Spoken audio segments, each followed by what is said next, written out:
BS Session 105. Starlight, star bright. First star I see tonight. Wish I may, wish I might. I can't afford nods, but I can afford Olight. Nice. Because I have a shotgun and rifle that I use for, and 22 gauge that I use for ptarmigan, moose, and black bear. You're so dumb. You are really dumb. For real. You're listening to your weekly dose of BS, Ballistically Speaking. The Ballistically Speaking Podcast.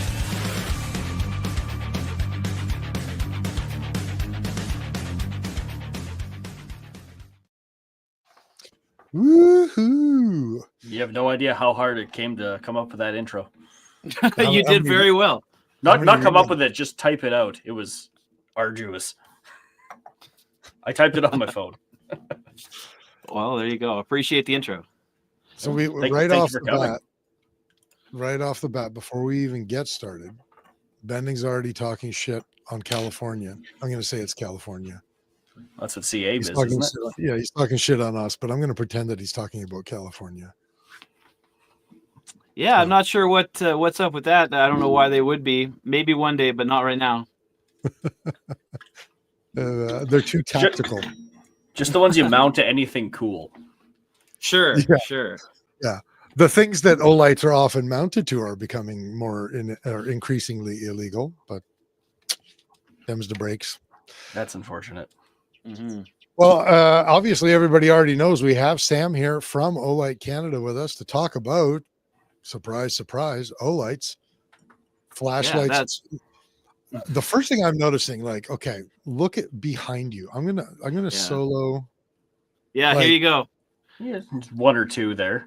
I've been putting together this collection for about 8 years now, maybe a little bit longer. You're like that Star Wars toy nerd, only it's all flashlights.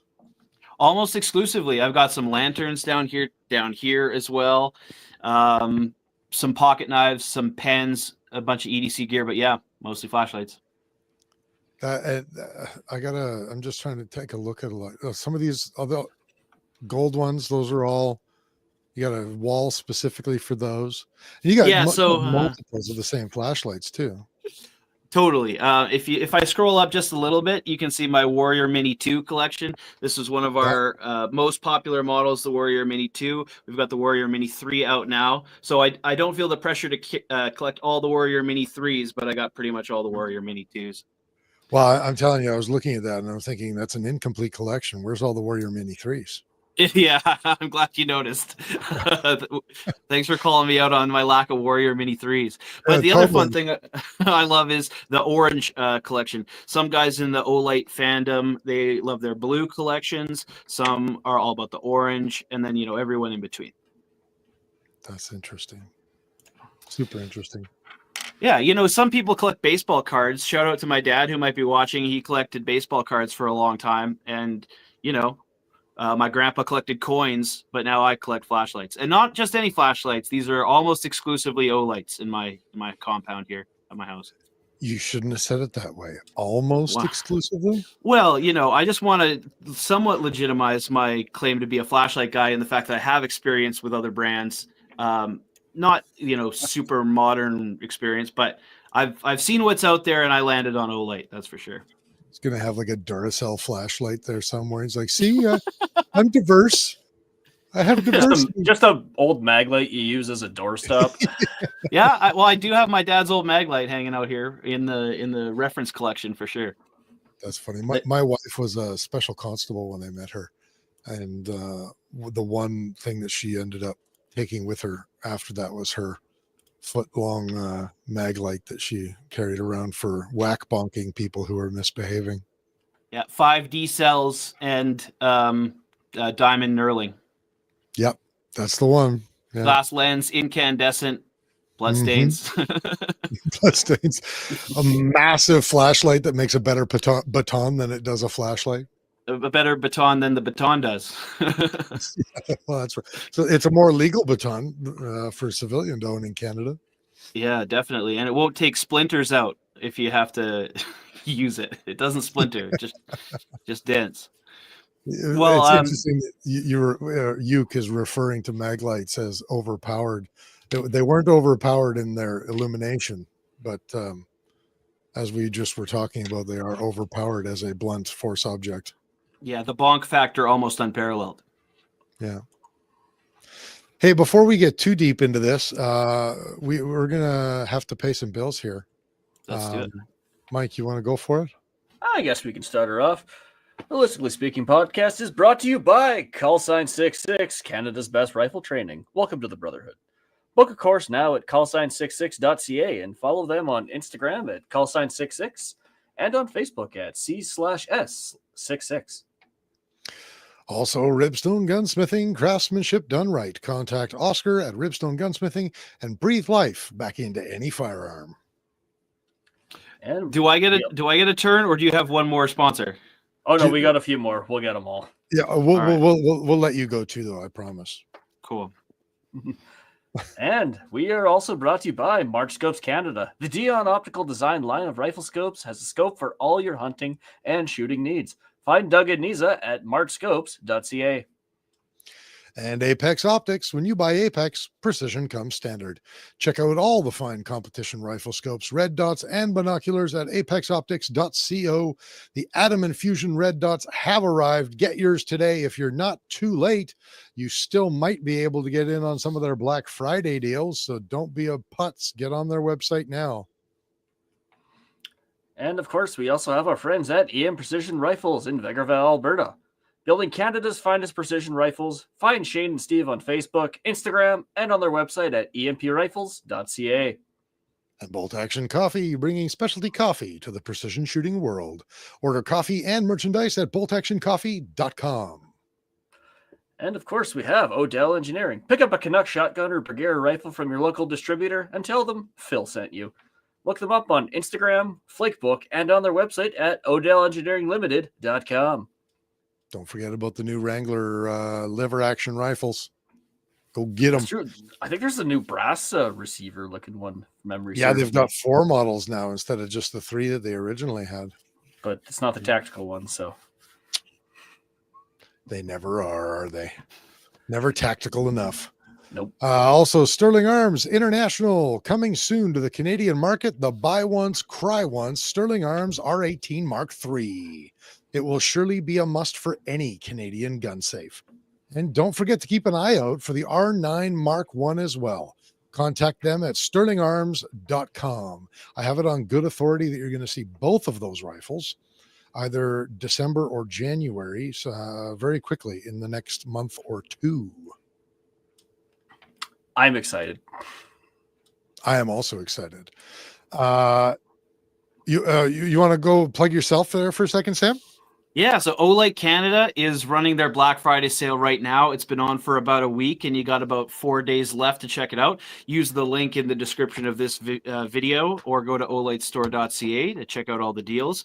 Incredible prices on some really fun new additions. Lots of excellent colors, including this fighter jet-inspired Baton 4 Premium. Have a look at that with the rivet holes, the panel gaps, and the gold accents. We also have a brand new O-Clip Pro, which is one of our most versatile lights. You can clip it wherever you like. For example, works great on the jacket and outside as well. You've got a red light, a floodlight, and a spotlight. And of course, Olight's Arcfeld Ultra. Great prices on all this on Olight's Black Friday sale. olightstore.ca, or click the link in this description, or wherever you listen to your podcast to follow my link. Tell them Sam sent you. You've brought out all the bling to show everybody. Is that a Oriental? That's not a correct term anymore. It's is that an Oriental dragon that's on there? Chinese dragon? Yeah, so it is a Chinese dragon, but the symbols are the zodiac symbols as well. Yeah, I see that. Yeah. So they do a plain black. It's available in orange, this gold dragon effect. But also, last one, I promise, for the intro anyway, we do this gift set that has both the Arcfeld Pro and the O-Clip, both with these really awesome winter Christmas effects, and a gold collector coin that's got Rudolph on it. So a beautiful packaging, a beautiful gift set for anyone that you know who might need a new Olight. the perfect thing to blind people who are looking too closely at your ugly Christmas sweater. Well, yeah, you don't want to cause too much problems, but with a class 3R laser, that does come in handy sometimes. Well, maybe you don't want to blind them with the laser, but Maybe you the, don't. Maybe you don't. Yeah, No, I'm maybe just I kidding. don't. Uke wants to know the clip light. How many lumens is that? So up to 500 lumens on the floodlight, up to I think it's like 200 meters of beam distance on the spotlight, and then red light goes up to 60 lumens as well. You get a low light for reading your map up close, and you get a high light for other outdoor activities, and then about 500 lumens on floodlight. How many milliamps in the battery on that? It's an internal battery, yeah? Yeah, it's a sealed internal lithium-ion battery, and I think it's only about 550 550 milliamps? milliamp hours. Yeah. That'll get you a good amount of time, though. Yeah. Oh, totally. The runtime on high is like something like, well, runtime on medium is something like 4 hours. Yeah, that's not bad at all. Hey, here's a question. Is Olight like the new flashlights that are coming out? Are they switching over to USB-C charging, or are they still micro USB? Great question. Well, anything that has a USB port is going to be a USB-C because we're right there in the modern world with everybody else. Anything currently that has it is a USB-C. When you talk about putting USB on board on the flashlights, I'm sure something's in the works at some point, but there's not a whole lot of USB-C in the lineup when it comes to onboard. Very briefly, the Seeker 4 Pro has the USB built into the holster. So you still have the magnetic charging on the tail cap, but if you carry it in the holster with you, you can charge it that way. And then neat. Really clever. Then the other one is the Warrior X4, which has the magnetic charging on the tail cap. This is an excellent, I think your customers, your viewers are going to really like the Warrior X4. The USB-C is built into that behind this rotating collar. Just a threaded collar? Yeah, it just kind of rotates out of the way. And it also reveals your voltage indicator. Let's see if we get a nice little green LED there. Oh, yeah, okay. Yeah. Who's the boot that? Yeah, the Warrior X4, the Seeker 4 Pro. It's definitely some USB on board and more to come. 1AB is correct. I think he was typing this just as you were saying it. His X4 is USB and magnetic charge. I'm going to go ahead and say all of them are. Well, if they're not USB-C, they're magnetic charging. Oh, sorry. So wait a minute. They're not both? Oh, okay. I see what you mean. I'm confusing myself here. When you said all of them are, I thought you meant like all the lights in the lineup, but you meant all of the Warrior X4s. Fairly identical. Yeah. You're right. Yeah. I was thinking if 1AB has one that is both, then they're all going to be both, is what I'm saying. Also, shout outs to 1AB. I'm not sure who that is in real life, but on YouTube, they were on my live stream the other day, so thanks for tuning in. Oh, it's probably the same dude. Yeah, it's definitely the same guy, but I'm not sure who it is. That's right. He gets around. Yep. You'll see him on the interwebs a lot. Yes, I do. It's the Canadian podcast circuit. We just kind of hover everywhere. Yeah, we're a small. Hey, speaking of like small world, you're in Regina? Yeah, that's right. Born and raised South Albert, Regina, Saskatchewan. How does that happen? I thought the headquarters for Olight was in BC. Yeah, we do have our operations in BC, but being that Canada is such a big country and being that Olight has so many fans, when I started collecting 8 years ago, I joined the Facebook page 5 years ago. I started taking pictures, taking videos, and they took a liking to me. So they brought me on as a product ambassador for YouTube and contribute to the Facebook page. And then we formalized our relationship. So now I work in the sales department. No awesome. Kidding. Yeah. That's a hell of a way to get a job. Well, I mean, if you spend this much money and you're a friendly guy who likes talking about your products, how do you not hire me, right? we either got to give them shares or we got to put them on payroll. Yeah, and so maybe a little bit of both. No, I'm just kidding. Here's a quick aside question here. Do you think that we'll ever transition to calling it Regina again? I hope not, because in Latin, Regina, Reginus, it's the Queen City for a reason, and if it was good enough for the Romans, it's good enough for me. You think that's why we pronounce it that way? It's because 100%. Well, no, I mean that's just what words mean, bro. That's where it comes from. Yeah. Yeah. I don't know where people get the woman's name Regina from. I don't know. That's Well, I think obviously it's just spelled the English. same. It's just the English pronunciation, I think. But on the flip side, when the king was coronated, the Latin chant was Regina. Or, sorry, was Regina, Camilla Regina. When which king was coronated? Our king, bro, Chuck, right? King Chuck. Charles. Yes, Charles. I don't have a king. I have a prime minister. I don't want No, the you- one I have currently. You also gotta- got a governor general. Yeah, I gotta. Yeah, what an antiquated and idiotic thing we still You don't have a picture of the king in your house? Yeah, are you kidding me? didn't have. I didn't have a picture of QE2 either. Oh, I did. Loved her. Yeah. You did not. You're Legit. lying. No, I'm You're not both- even kidding. You're both lying. Don't even pretend No. that you guys had Queen Elizabeth in your guys' No, homes. A because picture. I do have you a could- picture of Queen Elizabeth. you You could get do them, not. It's not The Canadian hanging in government pride of would- place, but I have it. mail them to you. Oh, the I Canadian- know you can get them. I Yeah, understand. I got that. one. I'm questioning why you want one. I Are love you the guys? Are Queen. both of you guys She's big amazing. big monarchy fans? Oh yeah. My grandpa was English. He was from the south of England, and so he was a bit of a monarchist. So I inherited it. Really? I didn't know there were that many. I'm all in on monarchy. Really? Are you Oh actually? yeah, legit. That's funny. Plus, they own so much land in England that if it was off with their heads, just the economy would collapse. It would go. So it's much better to have them around. Sure, I guess. When things are going on with them, like when Camilla, has the runs, and it's all over the news. Do you guys pay attention to that stuff? I love the royal family. I don't know if I'm as into it as Mike is, but I definitely read the articles. The Royal Fascinator. Really? Yeah. I wonder how many other people out there are like you guys, and how many are out there are like me. I wonder if Most I'm people in- just won't say it in public, but I don't care. You think so? Like that most people are probably on. No, board I'm with saying the- a lot of people that like the monarchy just don't say it out loud. Because it doesn't come up in questions very often. Even here in No. the Queen City, we don't talk about it. Is it casually? Is it a nostalgia thing, or is it like is there a practical reason for it?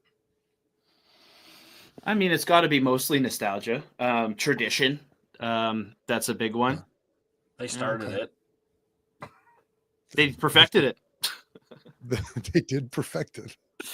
No I matter mean, how much they wanna- America is what Britain should be if they would have just kept the course. How so? Because if you go back, like the founding part of hold on, JR. Now, Shout outs to JR. I'm Thank you. definitely in the minority now because JR is a monarchist too. Thanks for tuning I in, just- JR. They're like, he says thanks for tuning in, but what Sam really means is thank you for making Chris as small a minority as possible on this monarchy. Yeah, sound off in the chat for sure. Let's bury Chris. At this point, the only thing I've got going for me is that we have this trend of bucking the majority in favor of the minority over the last 10 years or so. So I've got that going for me. I'm gonna go woke right now. I'm gonna go woke. The Great time for it. problem I'm with going woke with the democracy monarchy. is every stupid person's vote counts. I feel Just like, as much as someone who's smart. I feel like I'm being attacked personally now. It's mob rule with extra steps. It is. You're not wrong about that. Yeah, at least you can have a cogent leadership from the top with no ulterior motives and only the best interest at heart. Just kidding. Oh, In theory, now in I'm theory- getting shit talked for being a shrieking violent. Guys, I'm gonna go. Are we call allowed them. to call for tar and feathering still, or is that? I need a safe space. Well, you know what Charles says goes. So I've sent him a letter. See what happens. You sent Charles a letter. Hey, Chuck, it's good to see you, buddy. Can you help me Dear- out with this non-believer in Canada? Dear Chuck, congrats. Sorry about mom. Too soon, Sam. Too soon. Yeah.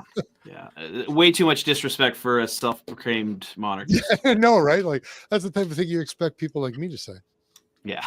Hey, we're already so far off the rails here. Let me bring it back one real quick second, and then we're gonna talk exclusively about Olight or whatever Awesome. you want to talk about.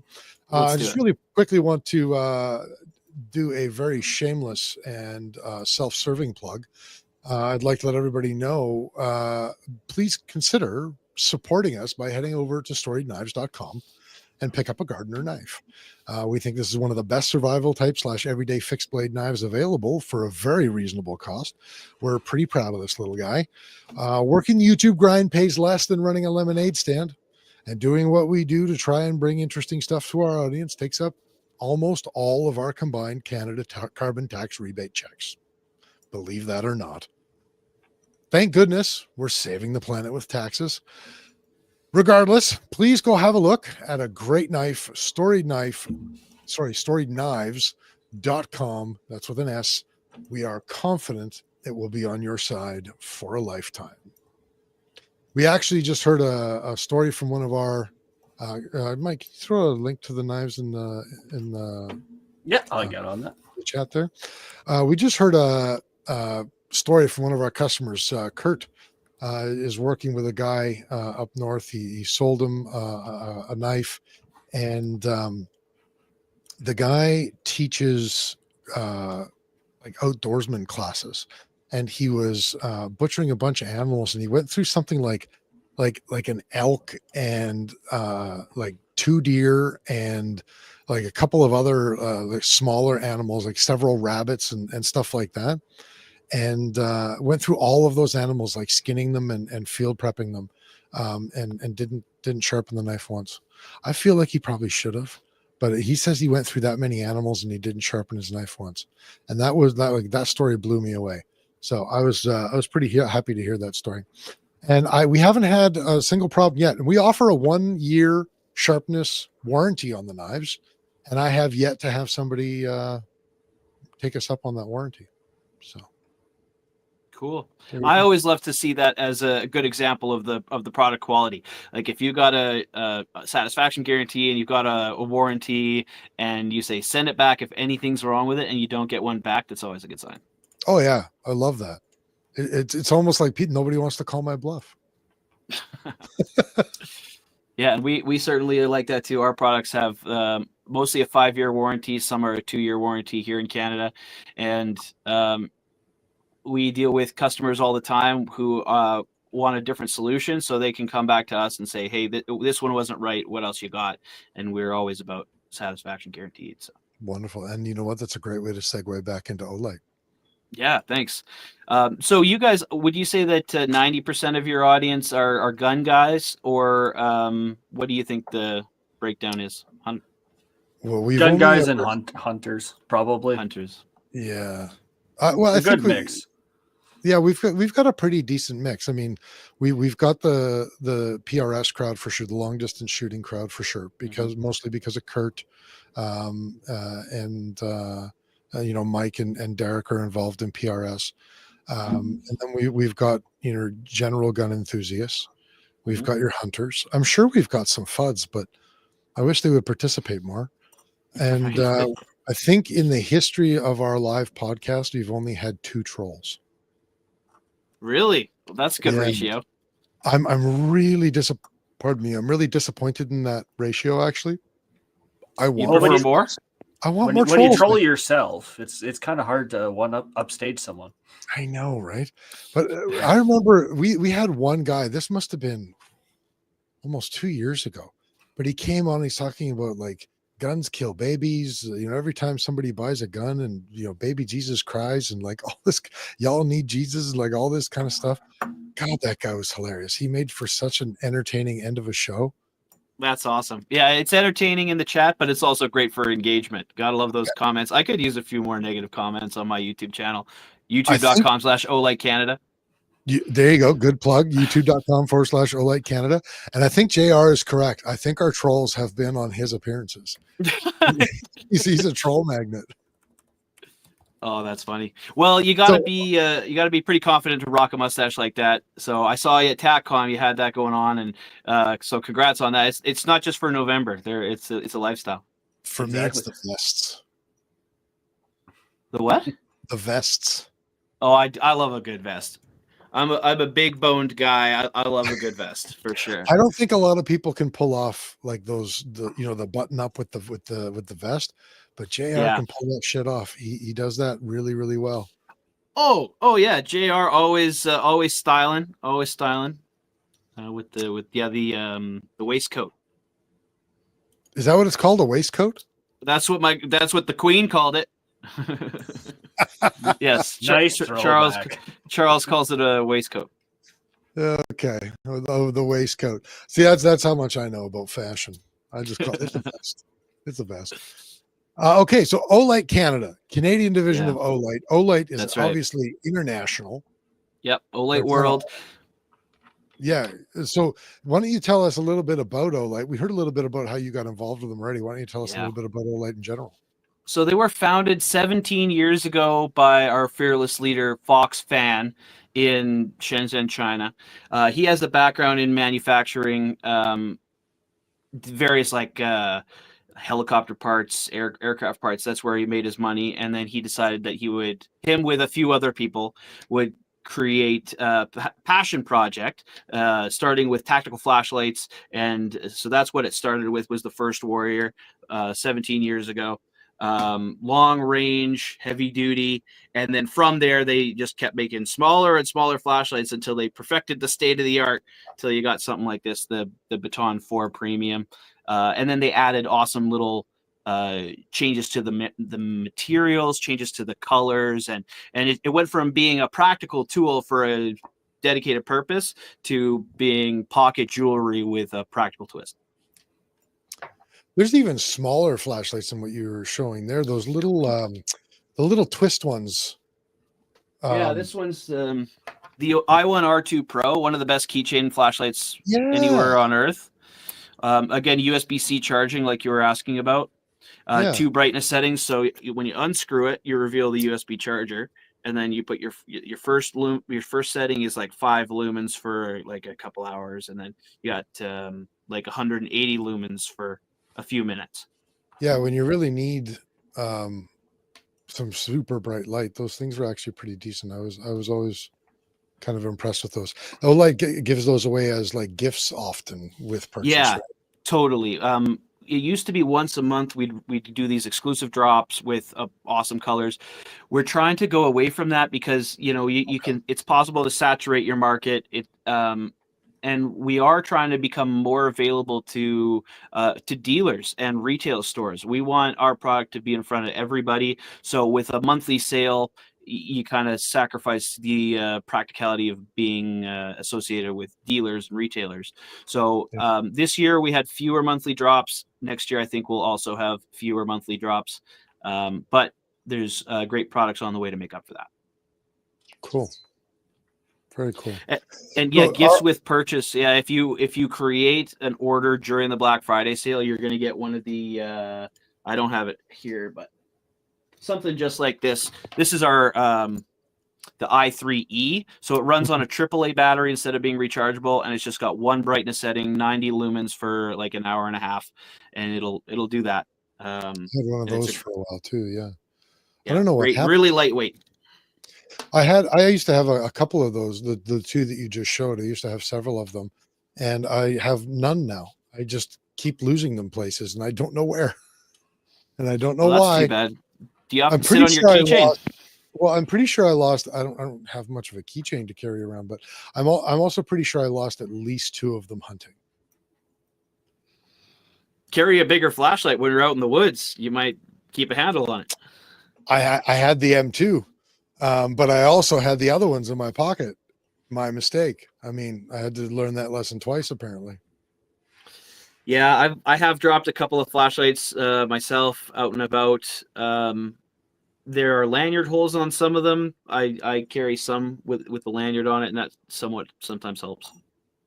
A buddy of mine, actually, I gave him one of my i3s. this guy must have been like 6 or 7 years ago. He still has it on his keychain. Wicked. Yeah, they last a long time, and as long as you keep them topped off with fresh batteries or a fresh charge, they're going to be really bright every time you need them. Yeah, his is more aluminum than black now, just because it's so scratched up. But Oh, it totally. still works. Yeah, it still works. There was a shout out to the iMini 2, which I don't have in my reference collection at hand, but the iMini 2 is a great little keychain flashlight as well. The best part is you can have it in the dock. It magnetically attaches to your keys, and then if you pull it out, as soon as you pull it out, it comes on automatically, and then you can use the flashlight in one hand while you're using your keys in the other hand, and then as soon as you put it near the magnet, it turns itself off and attaches to your keys again. That's neat. So are all of Olight's factories in Shenzhen, or have they're all in the same area? Yeah, that's right. We are investing in a new headquarters. This has been public on the Facebook page. The new headquarters is going to be in a city right next to Shenzhen, sort of on this business park island. It's a really up and coming business park in this. Oh gosh, I couldn't tell you. Couldn't tell you. I think it might be there, but it might be in a smaller place that has a less recognizable name between Shenzhen and Dongguan. It must be like I was there in October. It must be like a little neighborhood, because I'm pretty sure you have Shenzhen, Dongguan, and then Guangzhou are the three major ones in a little triangle in that tiny little area. There's a couple others around there, but so they're moving the factory or the headquarters. Well, that's the fun part, is because the headquarters. I'm the only one who cares about this. Well, you were there recently, so I'll get you the inside scoop. But the headquarters is down the road from the factory right now. Okay. They're not proximate, but they're going to put both of them together in the same building on this business park, and it's going to really increase the. Oh, what's a buzzword you can use? I don't know. The efficiency is going to go up when you have everything under one roof. Yeah, well, I imagine if they're doing that, they'll probably have some. The word I'm thinking of is domiciles, and that's not the right word. Dormitory. Dormitories. That's the right word. Yeah. And these plans are available. You can find them on the Facebook group with some pictures and concept images. And yeah, it's like a 2 towers situation, work and home. Yeah, very cool. That's very cool. There were a couple of questions here that we should not ignore. Where are we here? Bending Ballistics wants to know, will Olight ever make a flashlight that we can change the battery out when the battery dies? Well, we already talked about the i3, but I mean, of the flagships, I think is what he's getting at. No, for sure. And that's a very valid question. And I do hope to dive into these kind of questions, because the technical aspects of the product design is something that I'm very passionate about. I'm not an engineer or a physicist or a machinist, but I can certainly appreciate the design, the capability, and the functionality. So this one, here's the Arcfeld Ultra. It's an excellent pocket flashlight. It's very thin, it's very robust, and you can see there's no seams on the side where like you'd get your battery tray. The seams are all on the back. It's one-piece construction. It's put together so solid that you can't take the batteries out. It's designed to not have a user serviceable battery. Is that a valid concern for people? Well, of course, because a lithium-ion battery is only going to go about 5 years before it starts to have less of that maximum runtime. This one has been in my pocket for about a year, and of course, it's still functioning properly. It's a design compromise between having a solidly built, thin-profile flashlight sealed against water. Downside is you can't take the battery out. However, other full-size models like the Seeker 4 Pro use the standard lithium-ion cylindrical 21700 battery. So the Seeker 4 Pro is not going to be what people would say a paperweight after 5 years, which it's not a paperweight after 5 years. It just doesn't have the same runtime. It's still a flashlight that works. It's just not going to be quite as bright for quite as long. So replaceable batteries are still available in full-size models like the Seeker, the Warrior. The exceptions are lights like the Arcfeld and the i3T2. The other exception, of course, is the M2, which you had. The Marauder 2 had a sealed battery. The Marauder Mini has a replaceable battery. So the Marauder Mini being newer than the Marauder 2, they addressed that concern. So that one also has a replaceable battery. You've got more replaceable batteries than maybe Bending even realized. Oh, I'm sure he's familiar with the lineup, and maybe it's just some of his favorite or least favorite models that do have the sealed battery. Some of the handgun lights have a sealed battery that allows the magnetic recharging, because the magnetic recharging on the replaceable batteries isn't quite so compatible. Yeah, there's plenty of rechargeable options, but also plenty of replaceable options as well. Now, when people in the chat that are talking about dual fuel, like the Odin 1AB saying the Odin S is dual fuel, they're talking about an internal and a replaceable battery. Is that what they're talking about? Yeah. So what 1AB is talking about is the Odin S, and for you gun guys, and I'd hate to paint you with a wide brush, because like you say, there's precision guys, there's handgun guys, there's shotgun guys. Not all gun guys are the same. But if you're like a carbine or a rifle guy, the Odin S, pound for pound, one of the best flashlights you can put on your rifle. They're available in both the Picatinny rail and then this one here with M-Lock. You can choose which one you want when you buy it. And when he says dual fuel, he means that the battery choices are, it's an 18650 battery. This one happens to run on any standard 18650. Other Olights, they need Olight specific batteries. The Odin S can run on the 18650. But that's one fuel source. So the other, the 18650 is a standard battery size battery. It's not proprietary. Yeah. So the sizes of the batteries are generally all, well, that's not true, but yeah, the 18650 size, the 26650, right, is a standard size, but they are Olight proprietary batteries, because you need both charging ports, the positive and the negative terminals, to be on the same side so that you can magnetically charge positive and negative here on the tail cap. That's how the charger works. But coming back to dual fuel and the Odin S, firearms guys, myself included, want their flashlights to be more versatile. So with the Odin S, you can use anybody's 18650 or you can use anybody's CR123s. So that's the second fuel source. Two CR123s put together fits the same profile as the 18650. So you can use either one, rechargeable or primary cell CR123s. Is there any difference in the power output between going 18650 versus CR123? 100%. So the CR123s are going to last longer, but it'll be at a lower output. You don't get your full brightness on your CR123s because of the voltage, but you get a longer runtime because of the milliamp hours. So you won't sear someone's retinas in like 18 seconds. You'll need like 25 seconds. Yeah, exactly. Because this thing will do 1500 lumens, which is plenty bright. But if you do the CR123s, I think it's probably closer to 1100 lumens, which is still bright. You know, like if it's over 1000 lumens, it's still practical. A lot of the other brands, and I won't name anyone, you guys can feel free if you want to, but a lot of other brands don't hit the numbers that we hit. And, you know, that's just the design choice. They don't want to sear eyeballs. They want long-term reliability. So it's a compromise. Yeah, sounds like it. So I'm just going through the rest of these questions here. Weapon lights, or where does it matter? Okay, so we got there with the Odin S, right?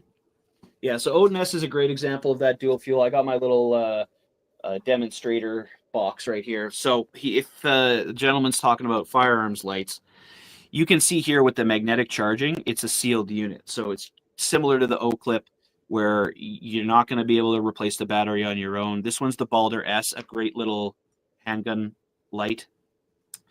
You can attach it to your pick rail or your Glock rail, and then you can actually move it forwards and backwards on the rail so that you can snug this up to your trigger guard. So it works on full size and more compact flashlight firearms. And it's a sealed unit. After 5 years, the amount of turbo output that you're going to get is going to reduce because the lithium ion battery is less, pushing out less voltage for less time. But in 5 years, when your pistol light decides to not be quite so bright, it's 5 years from now. What kind of pistol lights are we going to be making in 5 years from now? You're going to be due for an upgrade by the time this thing peters out. And if it quits on you early, take us up on the warranty and we'll send you a new one. Well, and that's kind of where we're at nowadays, isn't it? Everybody wants to buy and keep but it's not really like technology is moving so fast that that's not really how things are designed to work anymore, right? Especially in the flashlight world. I mean, even in consumer electronics, planned obsolescence, that's not what we're doing here. We're not doing planned obsolescence because it's going to run. We're not shutting you down wirelessly. We're not reducing anything artificially. It's just the chemistry of the battery. It's just the physics of the situation. And we're making new stuff every day. So it's just technological obsolescence. Yeah, it's not the plan. It's not just planned, the way of the future. Organic. Yeah, it's organic, for sure. Okay, what do we got here? Bendings. I guess we're going back to China. How far is the Olight headquarters from? I don't know why he cares. Bending, you've never been to China. I don't think he's going to go there. How like far a Google is Map Olight search could have headquarters from figured Sunway that Photo? They are both in Zhongshan. Okay, so what I do know is that Zhongshan is nowhere near Shenzhen. It's across the bay, and it's about a 2.5-hour drive. Because it is across the bay. So unless you're going across the bay, they're not actually close to each other. But otherwise, are they building a big old bridge out there? Well, they've already got several. Well, sorry. They've got several smaller bridges, but they also have ferries that go across the bay. But so you've got a bay that's in between, kind of in between Hong Kong and Macau. Zhongshan is just north of Macau. Shenzhen is just north of Hong Kong. Ah, I see. Zhujiang, does that sound about right? It's on one of the islands in between in the bay. That's where the new headquarters is going to be. In one of those islands between the two. Oh, that's kind of neat. Yeah, they say it's a private business park and in a new development, and they're one of the founding members. So that's my understanding of it. Oh, that's kind of neat. Okay. I'll move on to the next one then. Because now we're all becoming geographical experts of southern China. Well, now I've lost my spot completely here. I do plan to visit China at the end of next year. So hope they do plan to invite me at the end of next year. So you're going to go into report that back area at that time. Yeah. So my advice is stick with them. Yeah. Don't go wandering off too far, especially on the mainland, because they're not the nicest to foreigners. Interesting. In general, yeah. I went with a group of guys on a manufacturing trip, and some of the people we were trying to get in contact with were actually being openly rude to our tour guide, our translator, because she was working for white guys. Ooh, it was interesting, and she was born in China. She was Chinese. She just went to school in Atlanta, Georgia, so she had good English. So we hired her as our translator, and she's telling us I've never had anyone be this rude to me before. And well, if that's what she's saying, then hopefully it's an extreme case, and maybe these guys were just having a bad day. Well, there's a couple of guys, but. And we also experienced it in general. Go to a McDonald's, though. Their McDonald's, I think, in general, is better than ours here and better than America's. I've had McDonald's in Japan and China, and Japan and China are probably the two best McDonald's I've been to. Wow. I'll take that under advisement for sure. Yes, super weird. Here's another question. Why doesn't Olight have an external charger for the 18... All these numbers, guys. For the 18650s, I vape, so I have that charger. That's a bold statement, admitting you vape. Well, we're all just getting things off our chest here today. We're just talking about our guilty pleasures. Yeah. Well, the 18650, why would you watch this? Watch this. Okay. Okay. Why would you do that when you can just slap a charger on the back of it? I don't have the need to hot swap my batteries, putting them in and out, taking them in and out. It's just so much more convenient to charge them via USB. We've got a multi-dock charger where you can line 4 of them up and charge them all at the same time. And you can pull one off the charger and put one back on the charger. Just the convenience of the magnetic charging cable system, I think, is super practical. That's one answer. The other answer is because our batteries are different than your vape batteries. They've got a protection circuit. They've got both polarities on the same side of the flashlight. you have to use our batteries. You can't use your batteries, so you can't use your charger. Just Yeah, simple that as makes sense. And your first answer made sense too. I mean, it seems to me that the advantage of having a replaceable battery is so you can keep the flashlight for a longer period of time. As your lithium wears out, you can replace it instead of having to junker the whole phone or the whole flashlight. Yeah, totally. but- If you have the cylinder style battery, you can swap it out and extend the life of your flashlight. But the sealed units are super convenient, and they're smaller, and they actually have decent runtime for their size. Like if you were going to try and have a small cylindrical battery replaceable in here, because it's a circle, like it's a cylinder, it's going to have less, not surface area, but less volume than the square that fills the whole space. So there's more energy density in a square one than there is in a cylinder, generally speaking. That makes sense. Even logistically, like if you were on, say, a large scale airsoft mil sim, are you going to carry a whole bunch more spare batteries? Or are you likely going to have a power bank on you? Yep, you're definitely going to have a power bank. Some people will continue to want to have those primary cells so that they can swap it in and out. But the thing about those is the runtimes are so good on those. If you're willing to run at a less output, like a lot less brightness, you're going to have the runtime. So you could probably go all night on one set of replaceable batteries. That's the other thing too, is because we're not really using our weapon lights a lot per se. Yeah. You're using them more sparingly, like flashing your corners, clearing rooms if that's what you're doing. You don't want them just to be on all the time, and then you're just a sitting duck, wide open target. Do they have the rave function? You know what they do? Okay, a lot of them What do do. you think? Call it strobe, Mike. Strobe mode, yeah. So on the Arcfeld Ultra, which is my favorite everyday carry flashlight, from the box when you get it, if you hit it 2 times, it'll strobe. I prefer it to strobe on 3 clicks. So 3 clicks and you got a strobe light. That's really easy. Now the gun light, the Odin S, which is the one to get. There's a lot of Odins. Just get the Odin S. Do yourself a favor.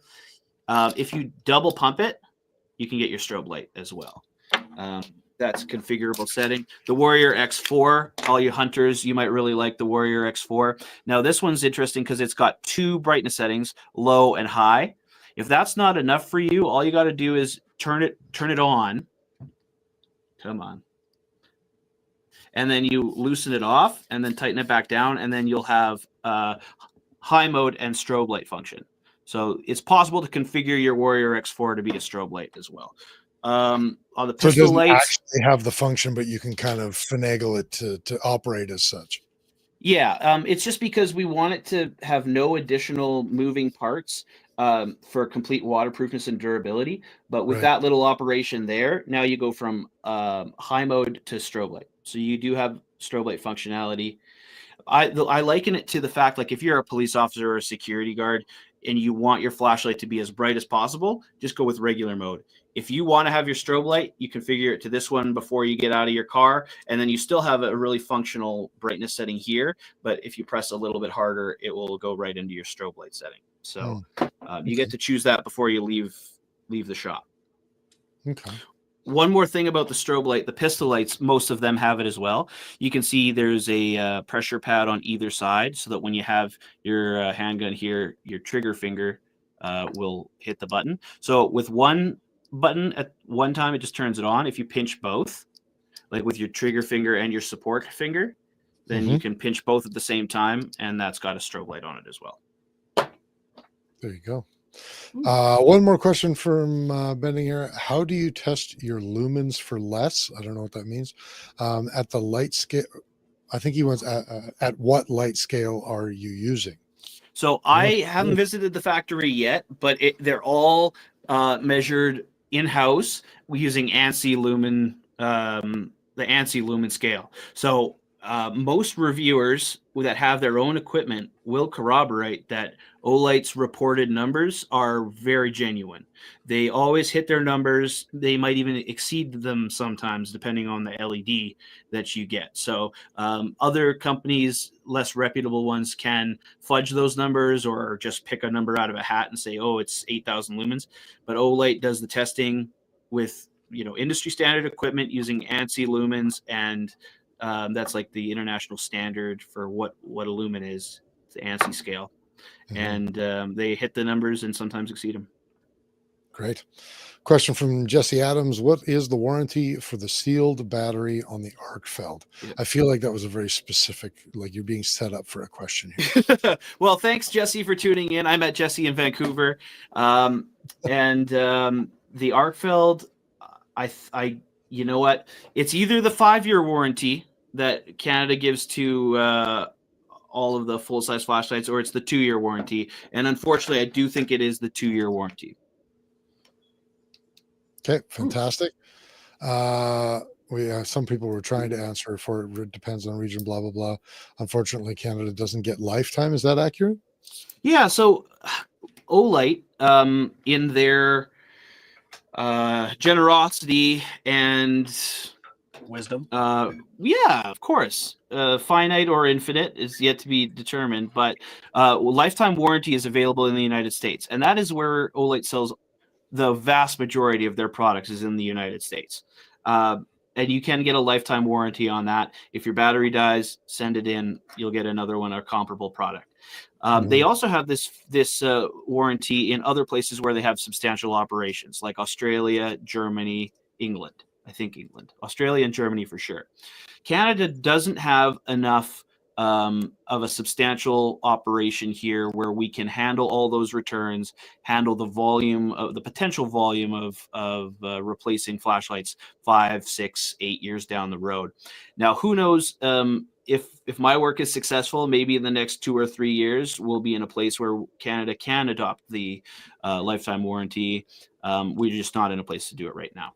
And we're not the only jurisdiction that doesn't have it. So what you're saying is if we buy enough Olights collectively, we could get lifetime warranty. Yes, and it's certainly possible. And if you click the link in the description and go to olightstore.ca during the Black Friday sale, it will help things along. Nice You too plug. can build your own shelf in your of lights. Yeah, Shelf pick of- your favorite color and just go hard. We That's got a it. really cool loyalty program, so I'm at the top tier. You get a different loyalty coin every time. So let's see if I can pick out this one right here is the legend tier. It's got this awesome green diamond finish. So there's a black one, a red one, a blue one, and the top one is the green one. So if you spend enough money, you'll get this awesome green legendary status coin. You know what that kind of looks like? Tell me. It looks like an infinity Dr. stone. The Eye of Agamemnon or whatever the frick he called it, that had the time stone inside of it. Yeah, totally. Was your nerd reference for the day? Yeah, I'm not Okay. not much of a marble guy, but I got that reference. I love it. There's an assertion here in the chat, and you feel free to answer it or not answer it. And I don't even know if you'll even know the answer, but the assertion is that Olight is getting their batteries from Sony. Do you know if it seems weird to me that it would be, because Sony is a Japanese company. If they're already made in China, why would they import batteries from Sony? But what do you know? So I can neither confirm nor deny. All I know is that they have a huge priority for their most safe and most efficient batteries. So whether it's Sony or Panasonic or someone in between, I can't confirm. All that I do know is the OEM for the batteries is of the highest standard. So they are not manufacturing the batteries. I believe they are purchasing it from a reputable, high quality battery manufacturer with a custom label. Well, that actually is a bit of a boon for them. You know, like so often companies try to make everything in-house, but they don't make everything very well. Exactly. You know what I mean? Outsourcing the quality to make sure that there's no issues, because there have been issues with batteries, not necessarily our batteries, but batteries in our flashlights. So if they can guarantee with the utmost confidence that they have the safest batteries in the industry, it's one less thing to worry about. Yeah, that makes sense. Bending's he's got all the questions tonight. Let's hit it. He's really interested in these 18650s, but I'm just going to let that be what it is, because you're not using it, you're not doing it, and that's just the way it's going to be, because you're not manufacturing this shit. You're just representing Olight Canada. And I mean, just very briefly, the cable is a smart cable. It's not just copper attached to contacts, right? Mhm. The cable has a chip in there to regulate that 2 amp charging. So 2 amps is the maximum that the smart charger will do. But he is right. 5 volts is what your cell phone pushes to USB-C. So Mhm. this is a 5-volt charger. It charges faster in the USB-C holster than it does with the magnetic charger. And I'm not sure. Wait, how many volts is the magnetic charger? It's 2.4 amps. Yeah. Sorry, Oh. it's 2.0 amps. So I'm not sure exactly what that translates to. Do you know what the voltage is?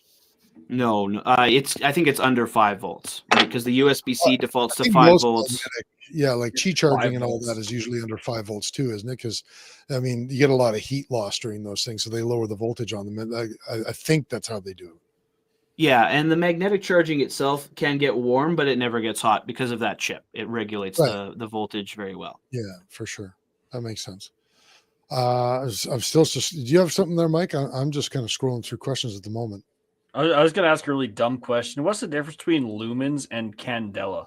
That's not a dumb question. That's a really intimate, like a really specific question. It's not a dumb question at all. So lumens are measured differently than candela. The lumen output is measured for all the light that comes out the front, regardless of the angle, regardless of where the light's pointing. You put the light in a dome, and you see how much lumens is coming out of it. Candela is the way they measure it is they point it at a wall that has a defined area. I don't know if it's like 5 square meters or what, but then they're measuring how much lumens is in the peak of the hotspot. So candela refers to the hotspot as measured in a specific area. Lumens refers to the total amount of light that's coming out, regardless of where it's going. So it's more like the highest point of the dome of your cone of light. Yeah, the cone of light Okay. that comes out, what you can call it a hotspot. So a flashlight like the Warrior X4 is going to have that hotspot you can see, but as I move it across my face, the hotspot is for distance. The spill, it rapidly goes down.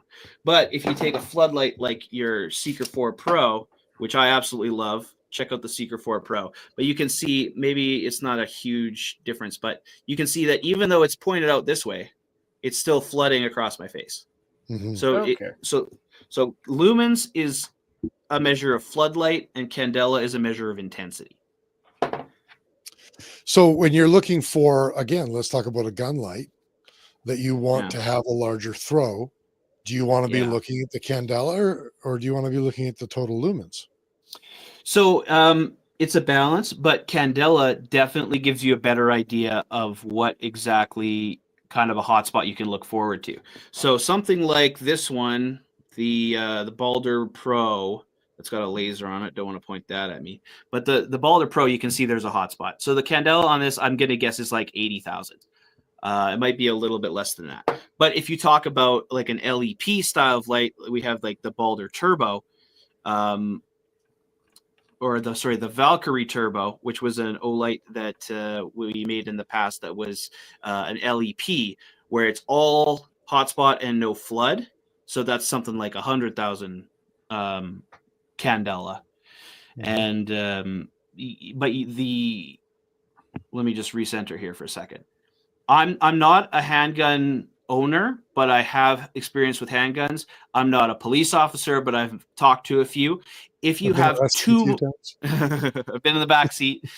If you have too much hotspot and not enough spill, then you're pointing the gun at something that you might not want to be pointing it at, right? You need a useful amount of spill in your handheld or in your pistol mounted light so that you can identify the targets without pointing your gun at them prematurely.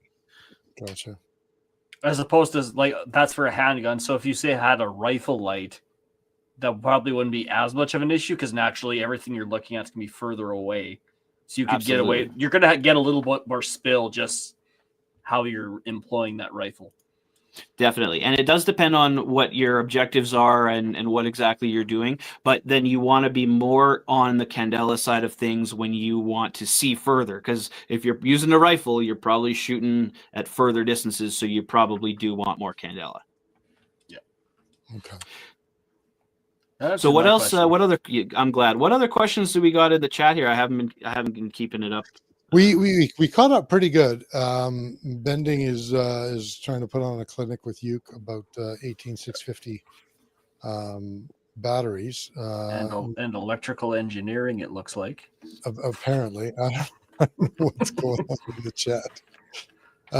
He says, "I'm just trying to help people understand. Not all 18650s are the same. Ohms and mAh go a long way with these batteries, and battery safety is a big thing." 100%. I'll agree with you there. Yeah. Well, battery safety being the number one thing. He also mentions that lithium-ion batteries have their own oxygen source, and they do. If they pop, they burn. So that's very true. That's why we use nothing but industry standard batteries. And by industry standard, I mean we control where. I say we because I do work with them, but Olight controls where they buy the batteries. They control who builds the batteries, and in that way they can assure that the flashlights won't be used with substandard batteries, because any issues that we've had with popping or burning have happened when people have used batteries that were not Olight batteries. Oh, you mean in some of the replaceable battery models, you mean? Yeah, that's right. Another thing that was discussed in the chat is the parallel batteries versus series batteries. Now, series batteries is where you have one right after the other. So, like if you imagine the two CR123s that fit in here. Now, if you're using high quality CR123s that have the same state of charge, then it's going to be safe. It's going to work just fine. But if you put one old battery and one new battery, the new battery heats up the old battery until something bad happens. So that's why the series batteries are not.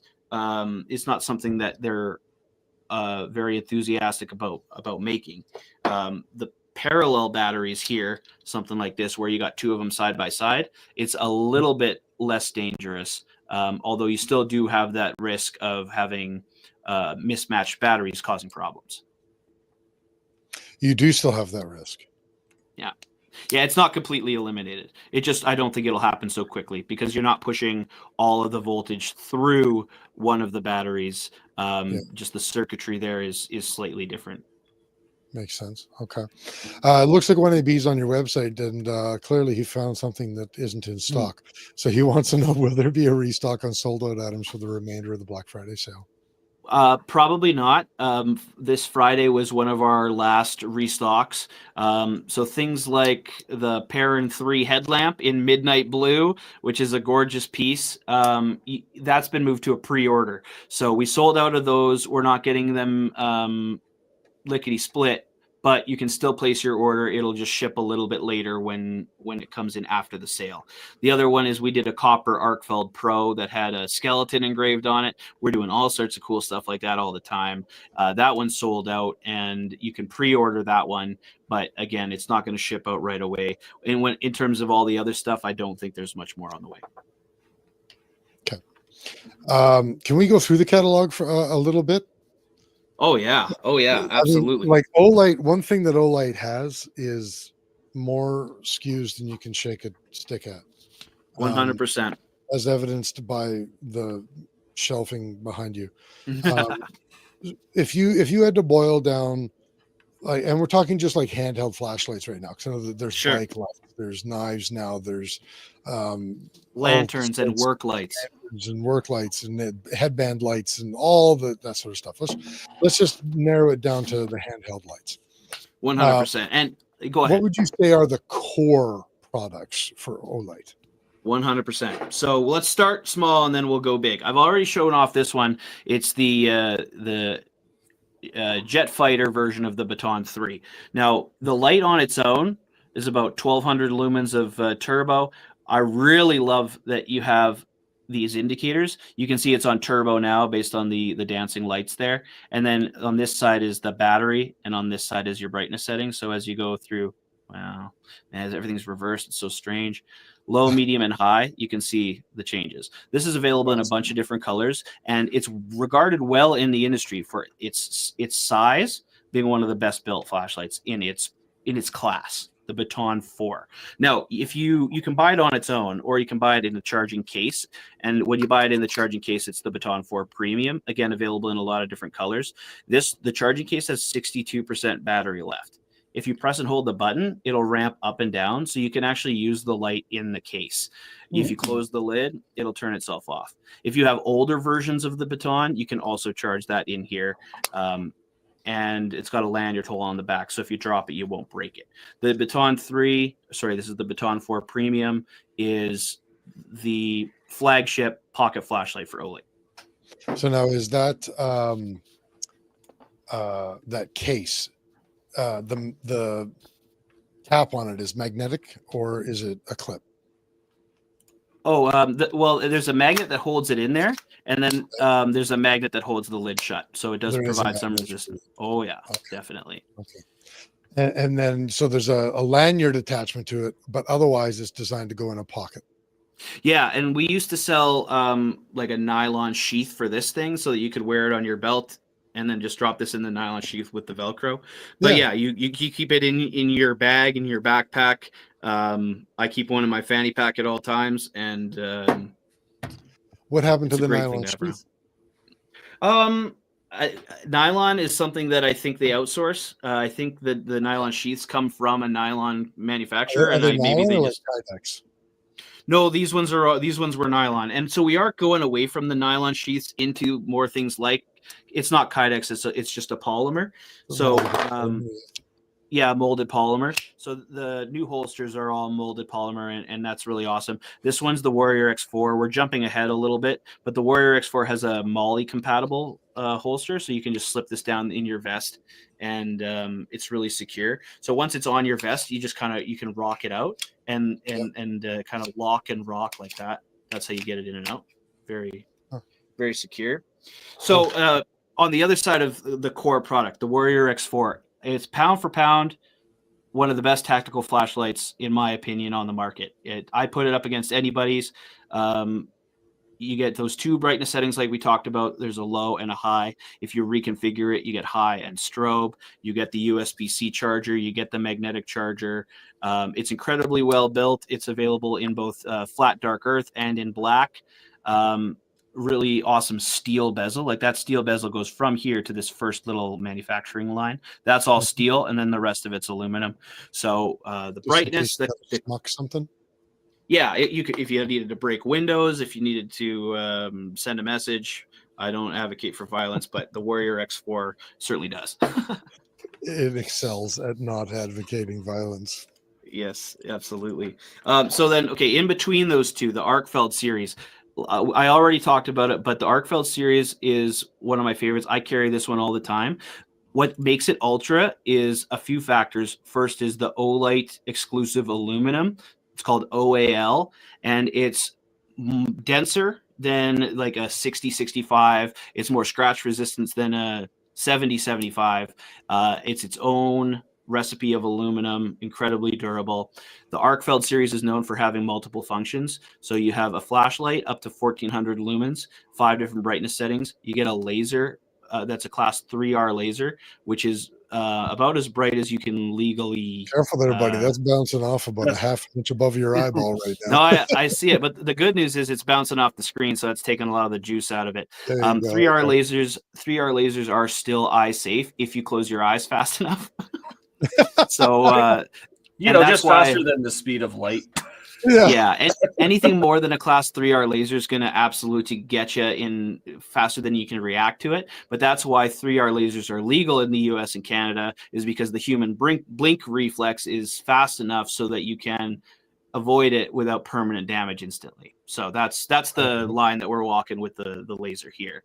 And then there's a UV light as well, which I probably shouldn't point at me, but just imagine I just like. But I'm just thinking that Family Guy episode where they walk into the strip club and they're the only thing that is actually purple. Everything else is white. Yeah, 100%. And so it's my custom Olight Canada T-shirt. What do you think? Olight Canada, illuminate your world. The UV light is great for inspecting for cleanliness at a hotel. It's also great. It's too good for inspecting cleanliness at your home or your workplace. Don't take it to your workplace. You will regret it. Lovely. They should change the name of the UV feature to the upgrade your hotel room feature. Yeah. Did I tell you that joke at TACCOM show? Yeah, that's a great joke. I love using that joke. Yeah, that's how you get a discount at the Holiday Inn is with the Arkfeld Ultra.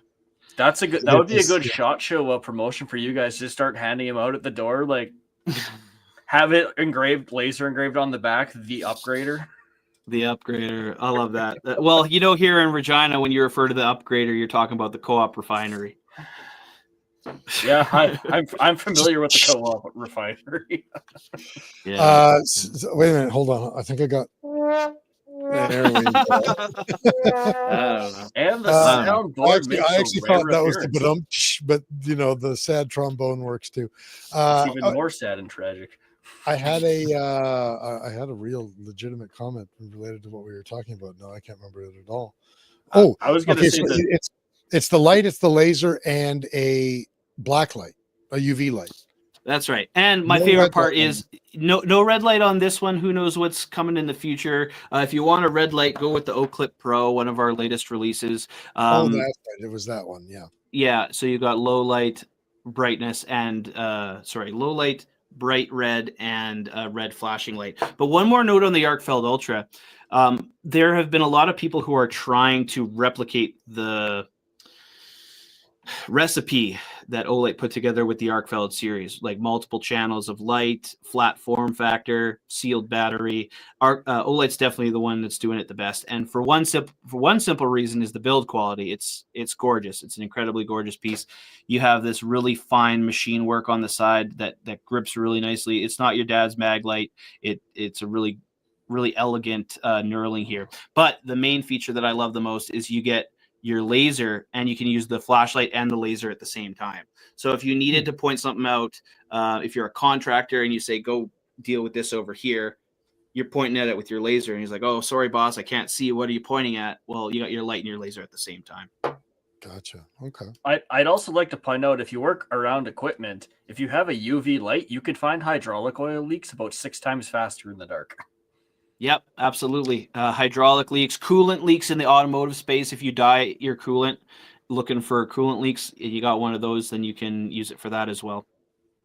The other thing is, if you got a fancy watch collection with the lume on the light, on the whatever you call them, the hands of the clock, you can light it up. So yeah, you can light it up so much faster. Anything glow in the dark, you can light it up faster with the UV light than with regular light.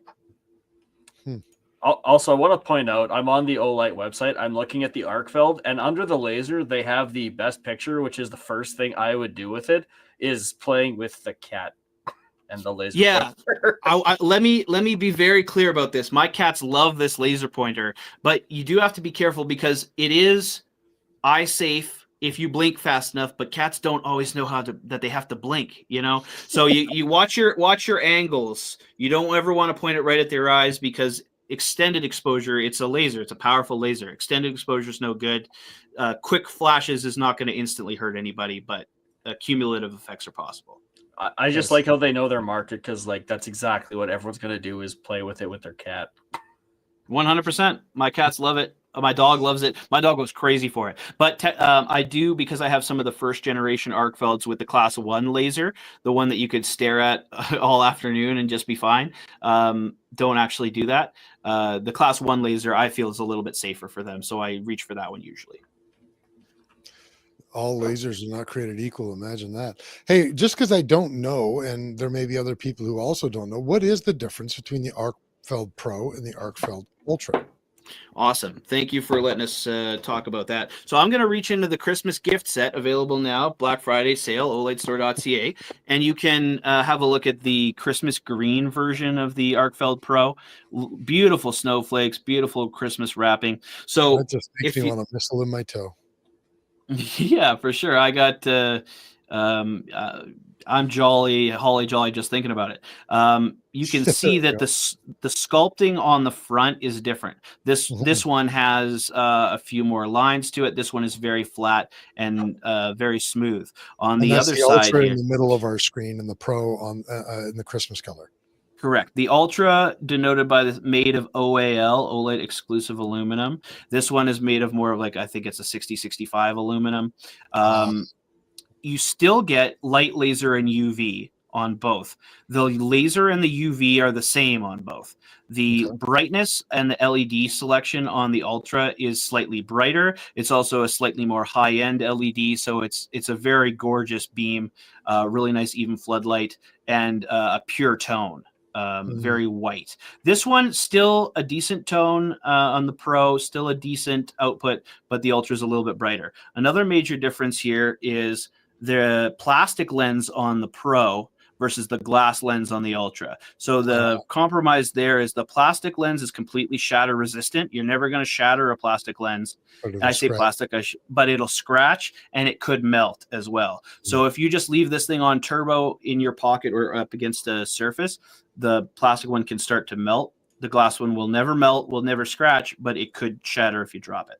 So there's your trade-off. Was the Pro maybe brought out first and the Ultra afterwards, or were they kind of around the same time?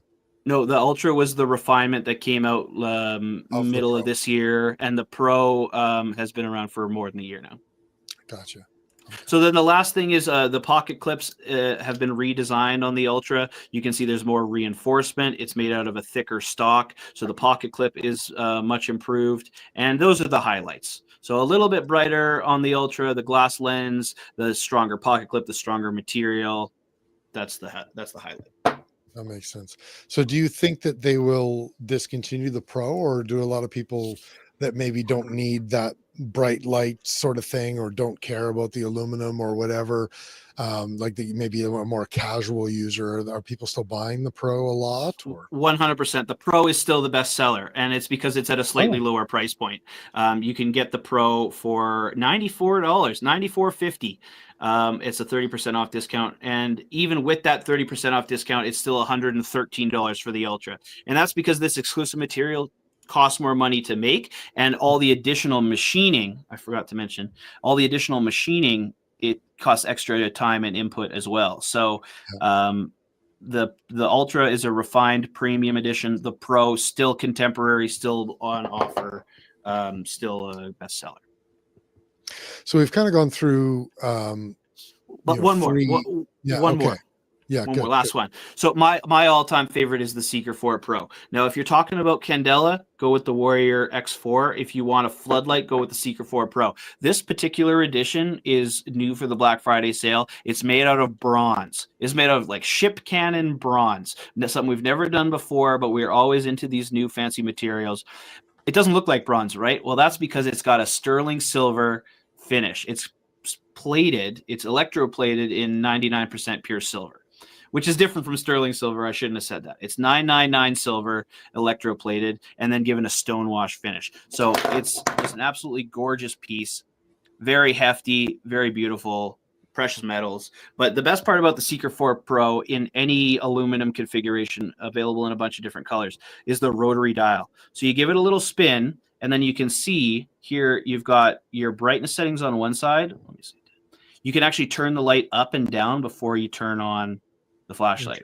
So if you want it in turbo, there it's in turbo. You can click it on, and it'll even go a little bit brighter than that.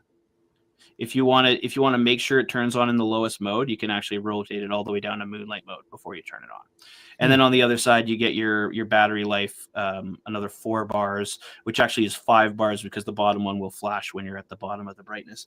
And then the USB-C charging holster, which works great for on your hip. It also comes with a little mounting bracket, so you can actually strap the mounting bracket to a molly on your backpack or in your car, or screw it into a wall, and then the holster sits into the mounting bracket near your charging dock or in the car. The Seeker 4 Pro is just a really well integrated system with all the accessories, and the light itself, very practical, infinitely adjustable. You can go up, you can see how small the gap is between each of those brightness settings. It's a lot more stark in my video on the YouTube channel, but that's it. That's the main run through. Arcfeld Pro, very flat in the pocket. Seeker 4 Pro, great for on the belt. Warrior X4, great for the tacticians among us. The Baton for premium, gorgeous little piece, and an honorable mention to the Oak Clip Pro, super versatile. Thanks, guys. Well, there you go. Cheapers. So then everything else is just like, this looks cool. Let's make another SKU out of it. Well, you see something little like this, and you're like, well, gosh, wouldn't it be cool if it was 10% bigger?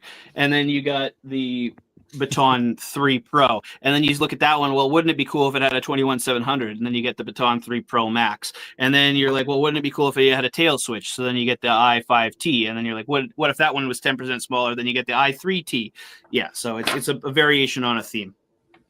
The i5, that was another one that I had for a while. To me, I don't have enough modes in an i5T. It's never been the one I gravitate towards. I was a Baton guy before I was an Arcfeld guy.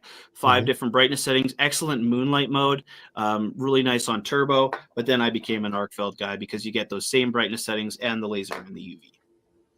I think the i5 came to me also as like an add-on off the website, one of the specials that was going on. They're really great doing those bundle deals. The pair it up bundles, the DIY bundles, always lots of fun stuff on the website. Yeah. Cool. Mike, what are we missing here? What are we missing? I want to make some comments about the Perun headlamps because Derek is not here. However, he owns, I think, 2 or 3 of them. They've been quite popular with him. He's a mechanic, and having that is a lot more useful than most people may realize. Does he have the Perun 3 or the Perun 2? I believe he has a 2 and a 3. Yeah, so this is the and the mini. Yeah, so I don't have my Perun 3 right here because it's in my backpack, because I always keep a Perun 3 headlamp, in the band, and a Seeker 4 Pro in my backpack, and they don't have an orange one yet, so it's not in my reference collection. But the Perun 2 headlamp, right angle flashlight with the button on the top, 5 different brightness settings, like 2000 lumens of floodlight output. It's a great little thing. And you can actually, if you take the pocket clip off, you can slip it into a headband. The difference with the Perun 3 is it adds red light modes, just like the O-Clip. You get low red brightness, high red brightness, and a red flashing mode. The red flashing mode is an SOS, which I think is kind of funny. I don't know how practical it is. It doesn't have a strobe. It's got a red flashing SOS instead.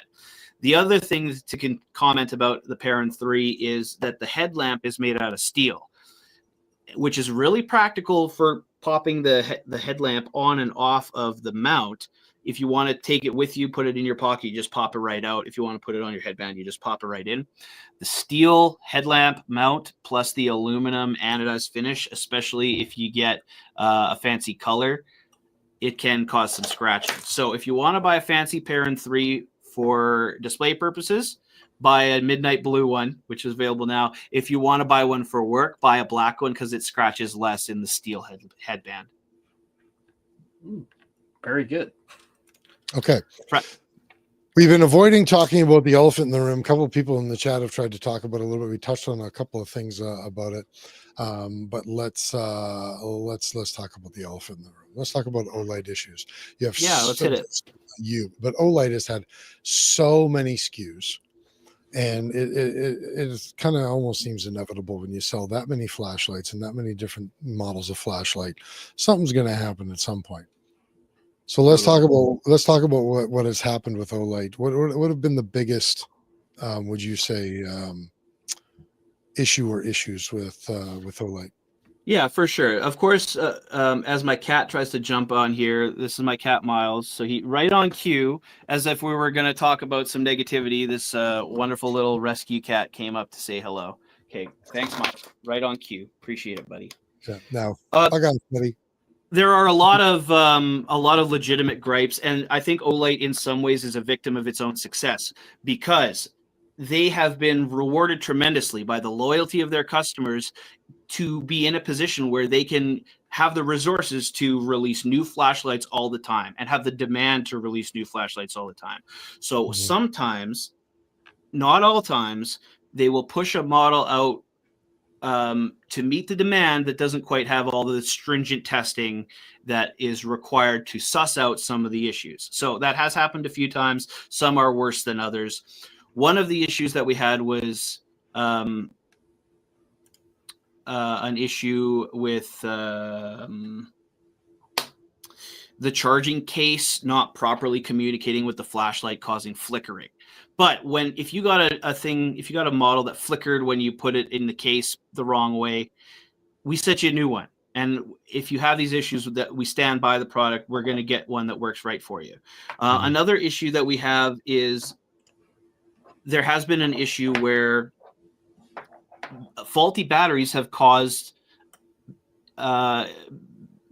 I'll say battery explosions. A battery explosion has occurred with an Olight flashlight, but it wasn't the fault of the flashlight. It was directly related to two batteries being in parallel in this case, but being used, an old one and a new one. The batteries overheated and an explosion occurred and the outcome was bad.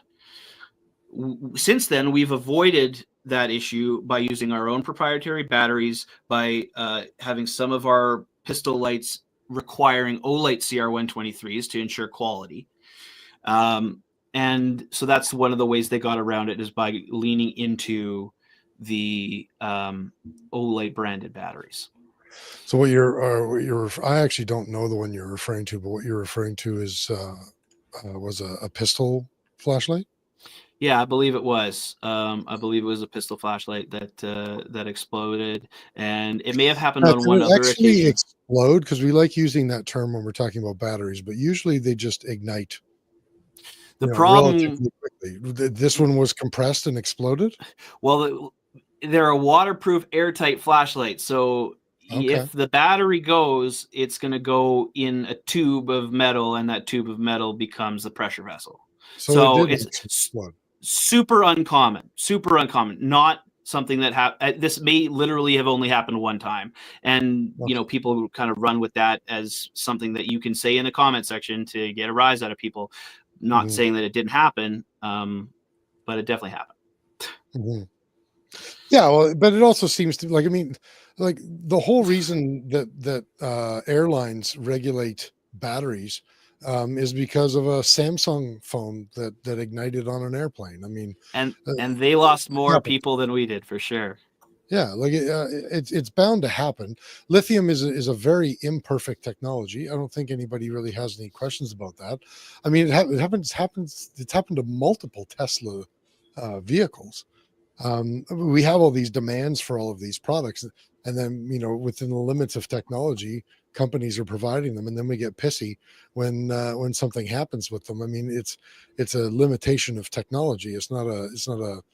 I genuinely don't. And people have heard me talk about Olight in the past, and full disclosure, I had an experience with Olight, but I don't like.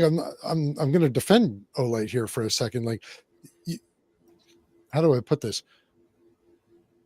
What you're describing sounds more to me like a failure that is a result of technological limitations while trying to meet customer demands. Absolutely. You got to give the people what they want. Some people want to use primary cell batteries. Some people want to use whatever they have in their junk drawer as a primary cell battery. It's the fact of the matter is it's not safe to do that. So if you do that, there are risks involved. We're trying to mitigate those risks by giving you less of an opportunity to cause yourself harm by using quality batteries. So that's the line on that one. Well, and that's kind of the bottom line in general. Not all lithium batteries are made the same. I actually think it's kind of impressive if Olight is buying their batteries from Sony or Panasonic or whatever, because the reality is there are multiple battery manufacturers in the same city that Olight is in, or within an hour or two, whether it's in Guangzhou or Yangjiang or wherever. There's going to be factories all over that area that will make lithium batteries. If they're buying quality batteries from, I don't know, Sony, Panasonic, whoever, that I think is, you call it a feather in Olight's cap, right? And I'll even say, like, I still have an M2. Okay. And the M2 was recalled, and the M2 was recalled because I don't think it's necessarily a design flaw with the M2 itself, maybe with the soft case that it came in, that in certain situations it was turning on while it was on people's hip. And it got very hot because it's a very high lumen output. Well, people demand these high lumens. If it was a 100%. low lumen output, nobody would have bought the damn thing in the first place. So then some guy, puts it on his hip a little goofy, sits in his car, presses the back cap and turns it on its highest setting, by the way. Yeah, that's what the tail cap does. That's right. And goes for a drive for, an hour and a half. And then we're surprised when it melts the nylon sheath I'm assuming it's nylon. It was some sort of plastic. Yeah, it was. Yeah. It's a flexible plastic sheath that it comes in. They're surprised when it heats up, melts to the guy's leg. Guy gets hurt. Everybody's pissed off. And it's like, fuck Olight. Well, is it? Because it's a technological limitation to be able to put out that sort of lumens without having heat. We don't have the ability to teleport people either. Are we pissed off at car manufacturers because I can't drive from here to London, England? Yeah, it is not just a technical limitation. It's physics. If you're putting out that many photons out of a light emitting diode, things are going to get hot because there's a lot of electrons flowing and the energy's got to go somewhere. It's 90% or thereabouts light, and the rest of it's heat. And that's just the nature of creating light out of electricity. So it's going to get hot. I do want to just clarify. If it was a halogen bulb. Well, the efficiency is incredibly more efficient than a halogen bulb for sure, and that's where we're at. LEDs are the best way that we know how to make light, and there's going to be some heat associated with that. I do want to say that the M2R, the original M2R Warrior that was recalled, that recall is still active. So if you have one, we do encourage you to, if you'd like, to process a return on the website, because there was in fact an issue that if you charged a voltage across the tail cap, that it could come on without being pressed down. So there was an issue with that, and if you still have that issue, we will fix that issue for you. But it patently was an issue with the tail cap design. It was fixed almost immediately for the M2R Pro and the Warrior 3, and actually I think the M2R Pro also was a part of the recall, but the Warrior 3 fixed that issue in the exact same form factor, and they're all better now. None of them do that. We learned from that. Mm-hmm. But a bunch of the guys that I see complaining, like the only door that they're ever going to be kicking in is a Wendy's. So I'm like, why are you complaining? Like, this isn't going to affect you. Fuck Wendy's. Go for Dairy Queen. Oh, do not disparage the great Baconator in front of me. Yeah, they called me Baconator in high school because I had one. I brought one to school one time, but so then I just leaned into it and I've ate it the whole time ever since. How old are you, Sam? You got to guess. I always make people guess. Are you in your 20s or your 30s? Early 30s. Yeah, I'm 32. Good Lord. I think I brought a Baconator school. I'm like, fuck, when I was in school, there was no Baconator. What the hell are you talking about? Yeah, they were all the rage when they came out, and I brought one time, and Riley, shout out to Riley, that jerk, called me Baconator one time. And I wasn't notorious for eating Baconators. It was one time. But anyway. But I mean, imagine how bad it would have been for the guy who brought the son of Baconator to school. I'll still enjoy one of those on my lunch break occasionally. It's a lot lighter. I actually don't mind the Baconator. I'll be honest. Actually, the son of Baconator usually the Baconator is just too much for me. You remember, because we're off topic again. You remember KFC when they first brought out, what the hell was that thing called? Double Down. Don't talk to me about the Double Down. Oh my God, what a horrible sandwich that was! It didn't even taste good. No, when it first came out, me and my buddy went and tasted it because everybody was making a big hullabaloo about it. So you had to try it at least once. By the time we were done eating it, our tongues hurt. There was so much salt in it. Yeah, it was salty and it was too crispy. It's a chicken sandwich. I don't want my tongue to hurt after eating a chicken sandwich. Yeah, that's what Captain Crunch is for. No, terrible mouthfeel. Terrible mouthfeel, terrible taste. The cheese was just gross. The first time me and my friend had a never. But then they brought it back with the spicy Double Down. I wouldn't. Really, I didn't even notice. I don't even. Yeah, there was a care. spicy double down too. Crazy. Good Lord. I like So, trying obscure fast food. Hey, fair enough. I wish I could name another one. What about a flamethrower from Dairy Queen? Give Chris the big ups. The flamethrower's all right. Hey, you know what? Here's what I don't like about the flamethrower. It's not spicy. Well, it's just spicy enough. Not for me. I wouldn't consider that thing spicy at all. That's black pepper spicy. It's not spicy. Hey, for Yeah, some of maybe us, you that shouldn't. is spicy. That's actually my biggest complaint with Dairy Queen in general. You want a blizzard? Fuck, go for it. I love the blizzard. It's a great sandwich. I mean, a great treat. I was thinking about the double cheeseburger when I said sandwich, but all of their spicy menu just isn't spicy, and it should be. Have you tried their pretzel sticks? No, I don't know. I'm not a fan of pretzel sticks. Are they? Oh, they're spicy? soft pretzels with a jalapeno sauce. Okay. I've tried them and they're pretty good. I also like the barbecue. Sorry, the buffalo snack melt was pretty fun. At Dairy Queen back in the day. Interesting. So here's the thing about Dairy Queen: they should have the spiciest menu because you can cut it with the ice cream. Exactly. Do you know how many more blizzards they would sell? They should have like 25 billion Scoville chicken sandwiches because they would sell so many more large blizzards. And by the way, a fucking $10 blizzard, I mean, they're making bank. I remember I remember when a large Oreo blizzard was under $5 and now they're like fucking $10. I can't do more than a medium or else bad things happen. So I've just accepted my fate. I know that I got to eat a medium blizzard or else. So that's a fair point. I've actually switched more to Wendy's. The Frosty doesn't do it for me. The Frosty doesn't do it for me at all. It's got to be the chocolate. Yeah, I never was a big chocolate ice cream guy, and the chocolate Frosty, I think it's the texture and the taste. It's not. I'm a Blizzard guy for sure. Oh, I will agree to that 100%. Now I'm going to make fun of Bending Ballistics because Bending says he remembers when A&W was an actual restaurant. No, you fucking don't, because A&W has never been good in the United States. He's in Kentucky. Okay. And A&W is fucking garbage in the US. It has always been fucking garbage in the US. And if you want to eat some real A&W bending, you come on up here, and we've got plenty of them up in Canada. You don't even have to come all the way up to Saskatoon if you don't want to. You can stop in Estevan, right across the border in North Dakota.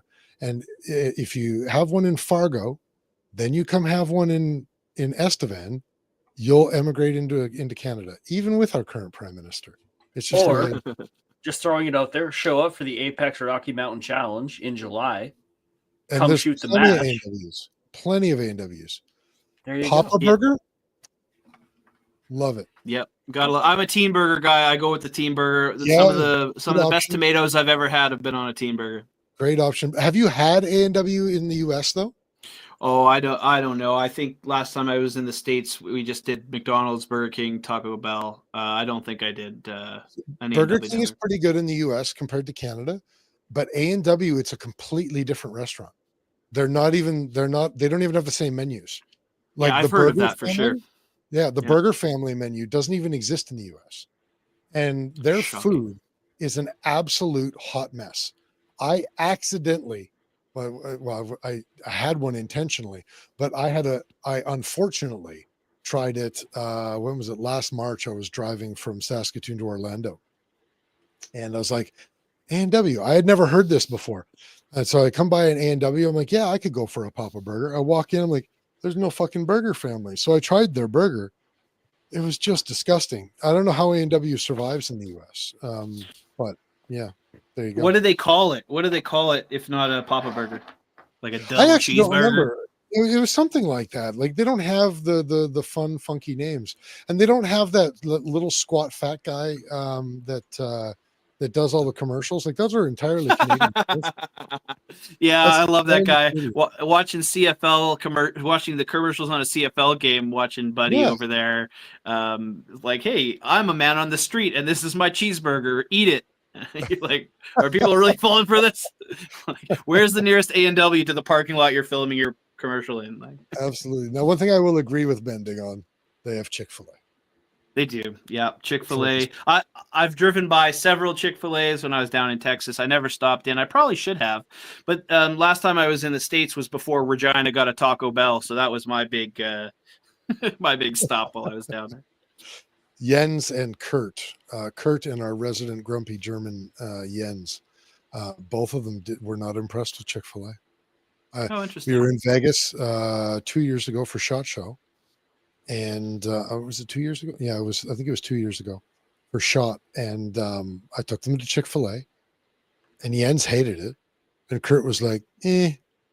I was like, you guys don't know chicken. But anyway, there we go.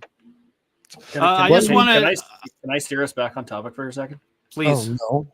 With the tail caps on the weapon lights, what lights accept the tail caps for? So button? for the remote switches. So Yes.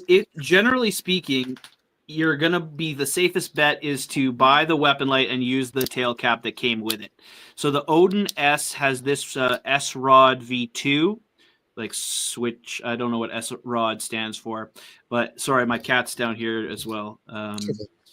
But the switch that comes with the light is going to be the most compatible, because older switches might turn the light on and off, but they won't lock up in the same way that the dedicated switch that comes with the light will do. The Odin S, which is the one that I recommend of all the Odins, it has 3 stages. One's the magnet. The next one is the push to lock ball detent. And then now it has a twist as well. So you can't just pull it off like this. The S-Rod V2 with the Odin S is really excellent. The previous switches will turn the light on and off, but you can't have that locking functionality. Another thing you can't have with older switches on newer flashlights is the ability to go low and high. So this one's low, this one's high. Some of the old switches only have high mode, right? And the Odin S is the only one that if you double tap high, maybe I'm not in the right setting, but if you double tap high in the right setting fast enough, you'll get your strobe mode as well. So old switches on new flashlights don't have that functionality either. For example, the Warrior X4, again, a great full-size tactical flashlight. This will accept both the old and the new tail cap switches, just with a varying degree of compatibility. Again, if you only have one button, it's going to be on high. If you have both buttons, it's going to have access to low and high, or low and strobe, depending on your configuration. Does that cover most of the question on that? Yeah. Is there a mount specifically for that Warrior, or do you have to kind of source your own mount? It should fit a 1-inch, like a 1-inch scope ring, or a standard, like one of those mag pulls. I got a mag pull on my JR carbine. Shout outs to JR if you're still in here. Thanks for being here. JR usually joins us for the beginning of the show, and then it turns into his bedtime. He usually ends up. Yeah, fair enough. I feel like UK Kazi also is after his bedtime. Somebody put him to bed. You guys were no, he's right here. You saw him trash talking your watch, did you? My goodness, like why you gotta hate on the latest and greatest, my man? And what does that have to do with anime? I'm not that guy, not at all. You gotta just like understand that like anime wife. I don't even know what the fuck that means. I think it's a lot of projection. It certainly could be. It's part of the charm of Yuka Kazi. Yeah, I wonder if he was. I don't want to say anything too mean, but I wonder if he took to heart what you said about wanting to have more trolls in the comments. He might be leaning into that. You know, I said we've only ever had 2 trolls, but that's actually not true, because Yuke has been joining us for well over a year now. So we have a regular resident troll, but there's the trolls that do it out of hate, and there's the trolls that do it out of love. So Yuke is okay in our book, and it's okay. Yeah, I'm not getting opportunity shit talker. Apparently, I was molested by the Chinese while I was there, so I don't know where that's supposed to go, but It's going where Yeah. it's going. I don't get too many malicious vibes, but he's definitely laying it on thick in there. Yeah. He's one of those guys. He's one of those guys that when he liked a girl in grade school, he just mercilessly teased her and pulled her hair until she started crying. And then he was like, "Oh yeah, she fucking digs me for sure." Yeah, I know the type. I know the type for sure. Yeah. No, we love you. Yeah, for sure. And it's great for the engagement. So thanks for participating. Yeah. Okay. Why don't you, let's finish up with this. If there was one thing that you wanted people to know the most about Olight that either hasn't been asked or has been asked a million times and still is worth repeating, what would it be? The most, okay. I'll give the politicians. Derek, you're hilarious. Hey, Derek, thanks for turning up. We're literally wrapping up. Okay, go ahead, Sam. The one thing you want the world to know about Olight. Well, gosh, if I was going to leave on a high note with some parting words, as Derek's joining us, I would say it's actually we are so thankful to have our community of Olight users, affectionately known as O fans, because it's truly what's been able to give Olight the support and the resources to make some of the most beautiful, most efficient, and brightest flashlights on offer in the whole market today. So we thank our customers like family, and we try to treat them that way as well, because them coming back to the brand is what allows us to be as great as we are. So it's all about the fans. Thank you to all the O fans all over the world. Okay, hold on. Seriously, O fans? How is your slogan not subscribe to my O fans account? Yeah, for sure. It's the parallels are right there, but I don't know, man. You guys, there's a seriously missed opportunity here. You guys need to get together with OnlyFans and you need to co-brand a fucking flashlight. That's what a UV flashlight. A UV vibrating flashlight. You know what's really funny? The Perrin 2 headlamp, if you get low battery, as well as I think the Warrior X Pro, it'll actually go bzz, bzz to let you know that you're in the low brightness. So we already have a vibrating flashlight.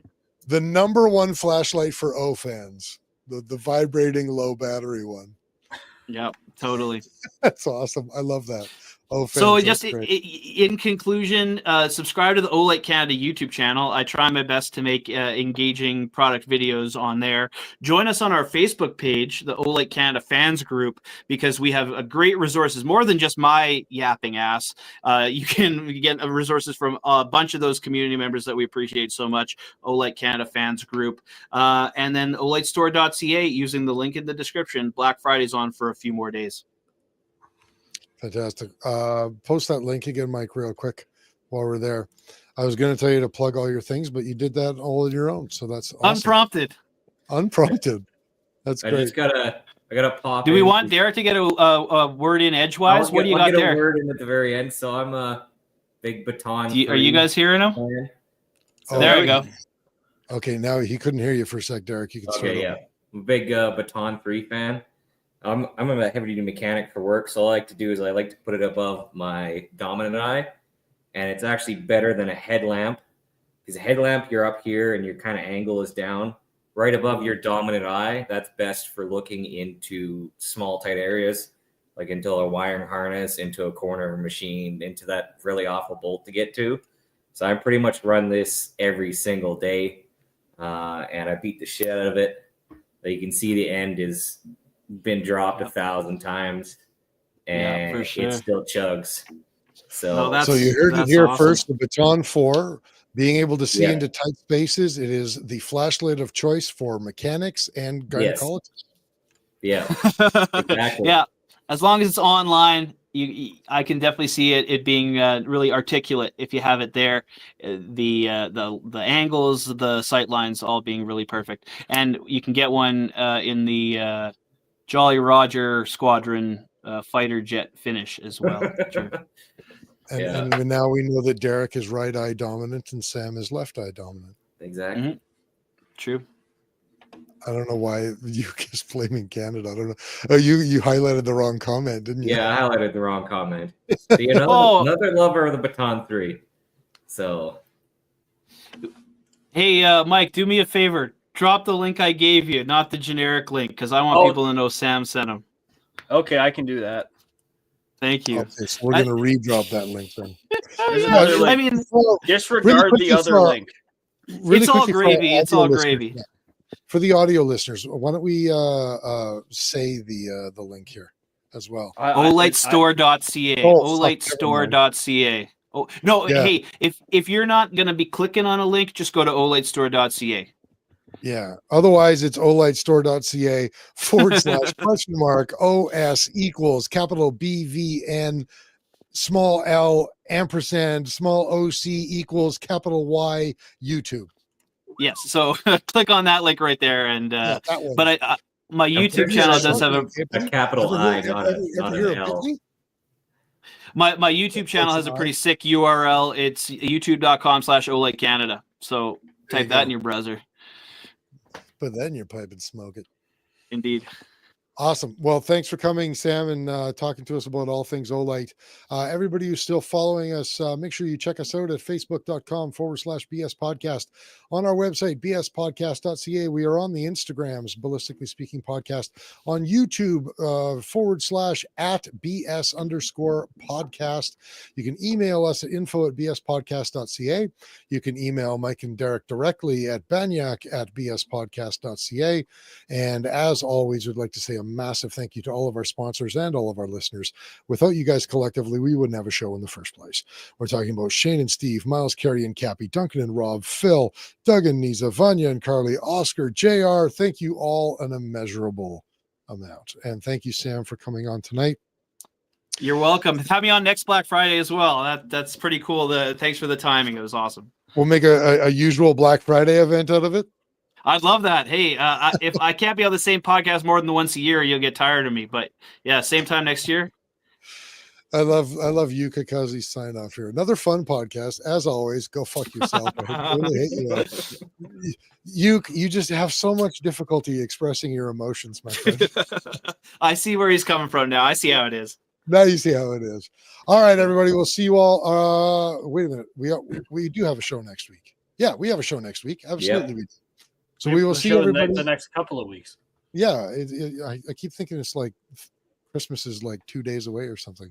No. So yeah, we will see everybody for another amazing show. Yeah, depending on your perspective. Yeah, Mark of West Coast Long Range. He'll be talking about the new Impact Scoring app, which will hopefully be replacing Practice Score, because we've all had great experiences with Practice Score fucking up our scores. Show me a match that hasn't been ruined by Practice Score. What they don't want to say is they think it's garbage. So join us next week. We'll talk about what isn't garbage next week on the show. See you all then. Oh, wait. Nobody was ready to click the button. How about now? Let's click the button now. This right here has the ability with a 30 caliber clip to disperse with 30 bullets within half a second. Just when I think you couldn't possibly be any dumber. You're listening to your weekly dose of BS. Ballistically Speaking. The Ballistically Speaking Podcast.